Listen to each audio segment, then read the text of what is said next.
Kevin in Arizona thinks I'm wrong about something about the God question. So let's sort it out. It's not that you're wrong. I don't think that you're wrong. I think that you're asking the wrong question. I'm not asking a question.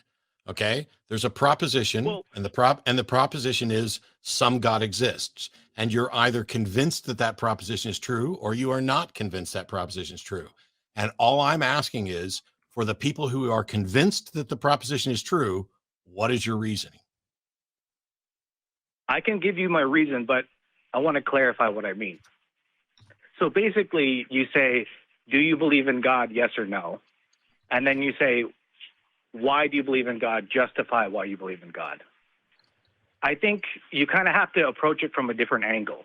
No, you don't, but go ahead. And so, I think the problem with approaching it that way is it becomes a binary yes or no question. It is a binary question. It is absolutely a binary question. You are either convinced that a God exists, or you are not convinced that a God exists. What other option is there between I am convinced a God exists and I am not convinced a God exists? That one is a direct logical negation of the other. No. Your reason you're not sure is because you don't understand. One is a direct logical negation of the other. There is no, for every, wait, stop. For everything we could discuss, it is either A or not A. There are no other options. Everything is either A or not A. Do you understand that? I agree with that 100%. And this is where then you cannot possibly disagree, because what I described is logically, philosophically, semantically identical, because either you are convinced a God exists, that's A, or you are not convinced a God exists, that's not A. Those are the only two options. There are a lot of people that say it's impossible for me to make a decisive yes or no answer, and those people are called agnostics. Yeah, no. Sorry, you're not listening, Kevin, and you're not thinking. I didn't say that that there needs to be a yes or no question on does God exist, because yes means you're convinced that God exists, and no means that you're convinced God doesn't exist. That's not at all what I said. I said you are either convinced that a God exists, or you are not convinced that a God exists. If you are not convinced that a God exists, that does not mean that you are convinced that God does not exist. In the same way that if you are not convinced that the defendant is guilty, that does not mean you are convinced of their innocence. I believe God exists, and let me state my case. No, Kevin. I just went through a detailed explanation of how this is in fact binary. Shut the fuck up. I just went through a detailed explanation of how this is in fact binary. And when we get to the spot where you, under normal circumstances, would say, oh, I now understand how this is binary, you instead go on to say, I believe in God, and want to say why. Did you fail how to have a basic conversation and acknowledge points?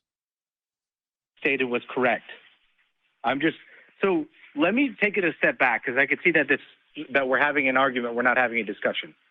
I really respect what you do, even though I disagree with you. I'm a theist, and I've been a theist for most of my life. Kevin, did you just sit there and talk through that whole explanation? I'm waiting for you to acknowledge that, in fact, what I was saying was a binary issue was in fact binary. Okay. It is binary, and I think I didn't present what I'm trying to say, because this is difficult to do, talking in front of thousands of people. You're not talking in front of thousands of people. You're talking to me and Jim. Yep. Okay, so let's have a conversation. Let's not curse each other out.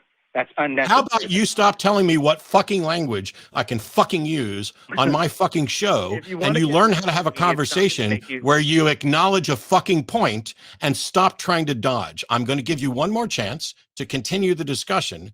Please have the discussion and stop being dishonest interlocutor by avoiding the fact that I mentioned. You absolutely are, and now you're focused on what language I use. So let's reset right now. I'm pushing a reset button. Hi, Kevin. Thank you for calling the Atheist Experience. I'm Matt. This is Jim. Hey, Matt. How you doing? You thought I was wrong about something, but since then we've now cleared that up. So what would you like to talk about now? Okay. I believe that there are two types of truth. There is personal subjective truth, and there is external objective truth. and they are completely different things. And that how do is you prove possible subjective truth? How do you prove subjective truth You is cannot. true? There is no way to prove subjective truth. Which Why means do you I also care? can't prove that it exists, which means you being convinced that there's subjective truth and external truth is already a fallacy. Let me ask you a question. Let's look at the phenomena of rainbows, okay? And visible light. So after a storm, basically you could see a rainbow because the raindrops are refracting visible light to create a rainbow. But is a rainbow objective scientific truth, or is it a subjective experience? Which is it? Objective scientific truth. No, because if you're blind, you can't see a rainbow. Doesn't mean the rainbow doesn't exist. You're a blind person. Does not mean a rainbow doesn't exist. Kevin, stop. First of all, we rebutted your point about there being a difference between personal subjective truths and external truths. And instead of acknowledging that, even after I gave you a fucking lecture about acknowledging that, you immediately went on to rainbows. Now, rainbows are the word that we use to describe this refraction of light. But then your response was, if you're blind, you can't see a rainbow. Well, guess what? If you're blind, you can't see a rock and you can't see Kevin. Does that mean that rocks and Kevin don't exist either? If you can't argue, that's a terrible argument. Yes, it is a terrible argument. That's what I'm pointing out, Kevin. You made a terrible argument. No, I didn't. Yes, you did. Do you know the expression "beauty is in the eye of the beholder"?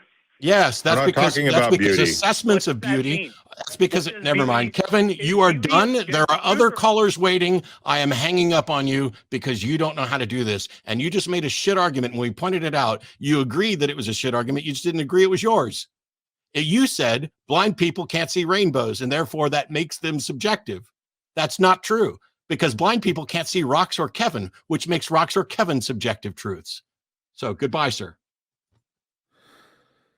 Yeah. Oh, and rainbows aren't only seen after storms. I've seen several rainbows. One was one cloud that kind of thinned out at the top of it, and there's a rainbow in between the two horns. It kind of did something like this, and in between these two horns, there's a rainbow. And then that was a couple of days ago. And then before that, there was a cloud-to-cloud rainbow with nothing else in the sky. And then one was just a rainbow floating up there because, well, when you get 80% humidity, you get enough water droplets in the air to make rainbows appear without it having to be a storm. So that's also not true. Meanwhile, the observable phenomenon that we describe as rainbows in a sky sense, you don't have to have water or rain at all. You can see the visible spectrum spread out using prism and other things. Right. We see them all the time. But the fact that there are people who can't see it doesn't mean that it's not that it is necessarily a subjective truth. Right. There's lots of people who can't see anything, and that doesn't make everything that they can't see subjectively true. Right. And I think some people get confused on the definitions of subjective and objective. And subjective is simply that something that exists in a mind. Objective is something that exists outside of a mind. So when theists want to say, Christians in particular want to say that morals are objective truth, no, they're not. They're not objective because they come from God. If God exists, they still come from a mind. That makes morals still subjective. And you just can't get around that fact because it's mind, not a human mind. It is a mind. So that's what makes rainbows objective.